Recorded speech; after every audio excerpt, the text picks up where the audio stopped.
وہ جو کافر ہوئے اور وہ اللہ کے راستے سے روکتے ہیں، اللہ تعالیٰ نے ان کے اعمال کو برباد کر دیا۔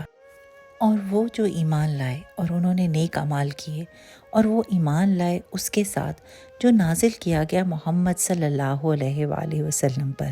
اور وہی حق ہے ان کے رب کی طرف سے، تو مٹا دیے اللہ نے ان سے ان کے گناہ اور اللہ نے ان کی حالتیں سنوار دیں۔ یہ اس سبب سے ہے کہ بے شک وہ جو کافر ہوئے انہوں نے باطل کی پیروی کی، اور بے شک وہ جو ایمان لائے انہوں نے اپنے رب کی طرف سے آنے والے حق کی پیروی کی تو وہ کامیاب ہو گئے۔ اسی طرح اللہ بیان فرماتا ہے لوگوں کے لیے ان کے احوال۔ پھر جب ملاقات کرتے ہو تم ان لوگوں سے جو کافر ہوئے تو گردنیں مارنا ہے،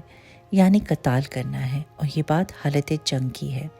یہاں تک کہ جب انہیں خوب قتل کر چکو تو انہیں مضبوطی سے باندھ دو، پھر اس کے بعد چاہے احسان کر کے چھوڑ دو اور چاہے فدیہ لے لو، یہاں تک کہ لڑائی اپنا بوجھ رکھ دے، یعنی یہ کام کرتے جاؤ یہاں تک کہ کافر فرما بردار ہو جائیں۔ بات یہ ہے کہ اگر اللہ چاہتا تو خود ہی ان کفار سے بدلہ لے لے، لیکن اللہ نے یہ حکم اس لیے دیا کہ تم سے ایک کو دوسرے کے ذریعے آزمائش میں مبتلا کرے، اور وہ جو اللہ کے راستے میں قتل کیے گئے تو ہرگز ضائع نہیں کرے گا اللہ ان کے اعمال کو۔ اللہ انہیں جلد راستہ دکھائے گا اور ان کے احوال کی اصلاح فرما دے، اور وہ داخل کرے گا انہیں جنت میں اور پہچان کروا دے گا اس جنت کی ان جنتیوں کو۔ اے ایمان والو،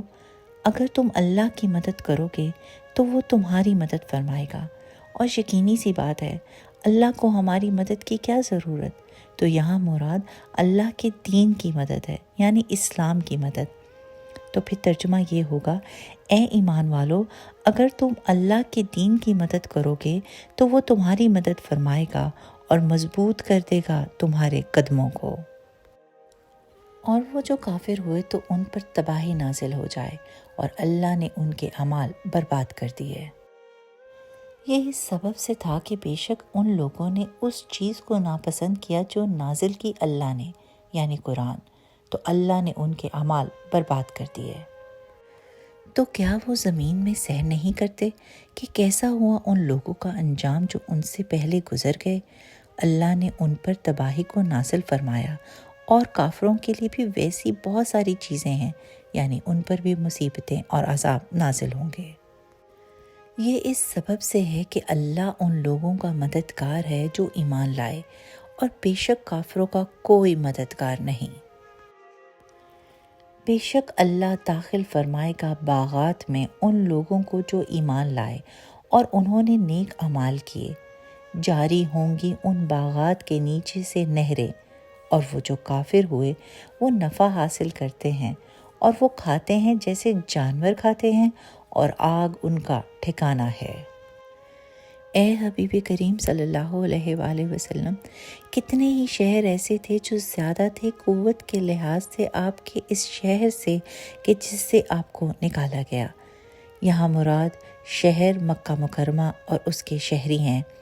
ہم نے انہیں ہلاک کر دیا تو ان کا کوئی بھی مددگار نہیں ہے۔ تو بھلا وہ شخص جو ہو اپنے رب کی طرف سے روشن دلیل پر، یعنی حق پر، یہ اس شخص کی مثل ہو سکتا ہے کہ مزین کر دیا گیا ہو اس کے عمل کی برائی کو اور وہ اپنے خواہشوں کے پیچھے چلے؟ اس جنت کا حال وہ جس کا وعدہ کیا گیا ہے متقین سے، اس میں نہریں ہیں پانی کی، ایسا پانی جو کبھی بگڑنے والا نہ ہو، اور چند ایسی نہریں ہیں دودھ کی کہ نہیں بدلتا اس کا ذائقہ، اور ایسی نہریں ہیں جو شراب کی ہیں جس کے پینے میں لذت ہے، اور ایسی شہد کی نہریں ہیں جو صاف کیا گیا ہو، اور ان جنتیوں کے لیے ان باغات میں ہر قسم کے پھل ہیں، اور ان کے رب کی طرف سے مغفرت ہے۔ کیا یہ جنتی ان کی مثل ہوں گے جو ہمیشہ رہنے والا ہے آگ میں، اور پلایا جاتا ہے انہیں گرم پانی، تو کاٹ دیتا ہے وہ پانی ان کی آنتوں کو۔ اے حبیب صلی اللہ علیہ وآلہ وسلم، ان میں سے بعض وہ ہیں جو آپ کی طرف کان لگا کر سنتے ہیں، یہ منافقین کی بات ہو رہی ہے جو آپ کی بات غور سے سننے کی ایکٹنگ کرتے تھے لیکن حقیقتاً سنتے نہیں تھے، یہاں تک کہ جب وہ نکلتے ہیں آپ کے پاس سے تو وہ کہتے ہیں ان لوگوں سے جنہیں علم دیا گیا ہے کہ کیا کہا ہے نبی کریم نے ابھی تھوڑی دیر پہلے۔ یہ وہ لوگ ہیں کہ مہر لگا دی اللہ نے ان کے قلوب پر اور انہوں نے اپنی خواہشات کی پیروی کی، اور وہ لوگ جنہوں نے ہدایت حاصل کی تو اللہ نے ان کی ہدایت کو زیادہ فرما دیا اور انہیں ان کا تقوی عطا فرمایا۔ تو کیا وہ نہیں انتظار کر رہے مگر قیامت کا کہ آ جائے ان کے پاس اچانک؟ پس بے شک آ چکی اس کی نشانیاں، تو پھر جب وہ قیامت آ جائے گی تو کہاں وہ اور کہاں ان کا سمجھنا۔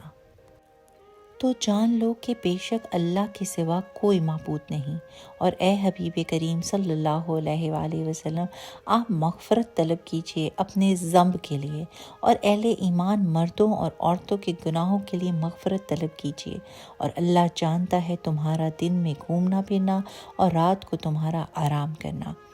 جمہور کا قول ہے کہ انبیاء علیہ السلام ہر قسم کے صغیرہ کبیرہ گناہوں سے پاک ہیں۔ اب اگر اس آیت میں ذم کا مطلب گناہ لیا جائے تو اس کا معنی لیا جائے گا کہ اے حبیب کریم صلی اللہ علیہ وآلہ وسلم آپ اپنے گناہوں کے لیے مغفرت طلب کیجئے۔ تو جب نبی کریم ہر گناہ سے پاک ہیں تو یہ گناہ کی نسبت آپ کی طرف کیوں کی گئی؟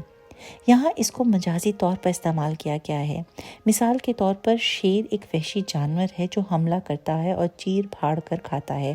لیکن جب ہم کسی بہادر شخص کو دیکھتے ہیں تو اسے کہتے ہیں کہ یہ تو شیر ہے، یعنی بہادر شخص کے لیے شیر کا لفظ اصلاً نہیں بلکہ مجازاً استعمال کرتے ہیں۔ تو یہاں ذم کو یعنی گناہ کو ہم مجازی قرار دیں گے کہ نبی کریم صلی اللہ علیہ وآلہ وسلم اپنی امت کو مغفرت طلب کرنے کی تعلیم عطا فرمائیں۔ اور کہتے ہیں وہ لوگ جو ایمان لائے کہ کوئی صورت کیوں نازل نہیں ہوتی، پھر جب نازل کر دی گئی ایک پختہ صورت اور ذکر کیا گیا اس میں قتال کا، تو آپ دیکھیں گے ان لوگوں کو کہ جن کے دلوں میں بیماری ہے وہ آپ کو دیکھ رہے ہوں گے اس شخص کے دیکھنے کی طرح کہ جس پر موت طاری ہو گئی ہو، تو بربادی ہے ان کے لیے۔ بس زیادہ مناسب تھا ان کے لیے اطاعت کرنا اور اچھی بات کہنا۔ پھر جب حکم پختہ ہو چکا تو اگر یہ اللہ سے سچے رہتے تو ضرور یہ ان کے لیے بہتر تھا۔ تو کیا ان قریب تم اگر زمین پر حاکم ہو جاؤ تو تم فساد کرو گے اور اپنے رشتے کاٹ دو گے؟ یہ وہ لوگ ہیں کہ جن پر اللہ نے لعنت فرمائی، یعنی اپنی رحمت سے دور فرما دیا، تو اللہ نے انہیں حق سے بہرا کر دیا اور ان کی آنکھوں کو اندھا کر دیا۔ تو کیا وہ قرآن عظیم میں غور و تفکر نہیں کرتے ہیں یا ان کے دلوں پر تالے پڑے ہیں؟ بے شک وہ جو پلٹ گئے اپنے پیچھے کی طرف، اس کے بعد جو ظاہر ہو چکی ان کے لیے ہدایت، شیطان نے انہیں فریب دے دیا اور انہیں دنیا میں طویل رہنے کی امید دلائی۔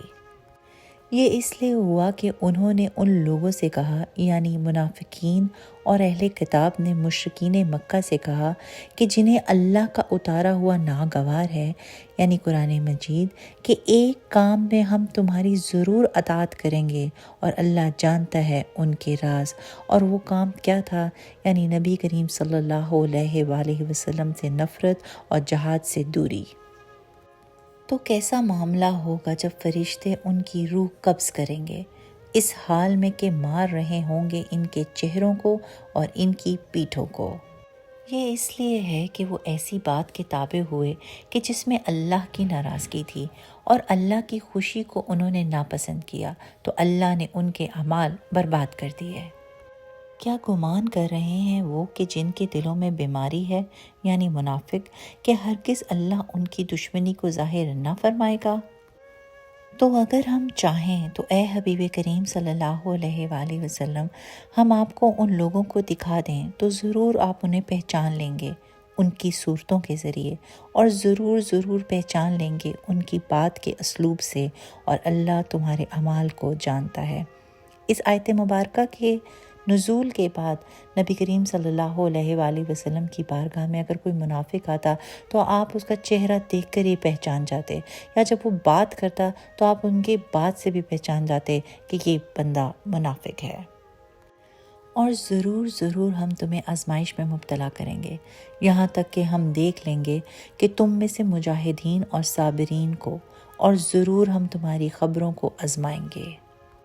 بے شک وہ جو کافر ہوئے اور اللہ کے راستے سے روکتے ہیں اور رسول کی مخالفت کرتے ہیں، اس کے بعد کہ ظاہر ہو چکی ان کے لیے ہدایت، اور ہرگز ہرگز اللہ کو کچھ بھی نقصان نہیں پہنچا سکتے، اور عنقریب اللہ ان کے اعمال کو برباد کر دے گا۔ اے ایمان والو، اللہ کی اطاعت کرو اور رسول کی اطاعت کرو، اور اپنے اعمال کو ضائع نہ کرو۔ بے شک وہ جو کافر ہوئے اور انہوں نے اللہ کے راستے سے روکا اور پھر وہ مر گئے اس حال میں کہ وہ کفار تھے، تو ہرگز اللہ ان کی بخشش نہیں فرمائے گا۔ اے مسلمانوں، تم سستی نہ کرو اور خود صلح کی طرف نہ بلاؤ، اور تم ہی غالب آؤ گے، اور اللہ تمہارے ساتھ ہے، اور وہ ہرگز تمہارے اعمال میں تمہیں نقصان نہ پہنچائے گا۔ محض دنیا کی زندگی تو کھیل کود ہے، یعنی بیکار ہے، اور اگر تم ایمان لاؤ اور پرہیزگار ہو جاؤ تو اللہ تمہیں اجر عطا فرمائے گا، اور کچھ تم سے مال طلب نہیں کرے گا۔ اگر انہیں تم سے طلب کرے، یعنی مال کو، اور زیادہ طلب کرے تو تم بخل کرو گے، اور وہ بخل تمہارے دلوں کے میل کو ظاہر کر دے گا۔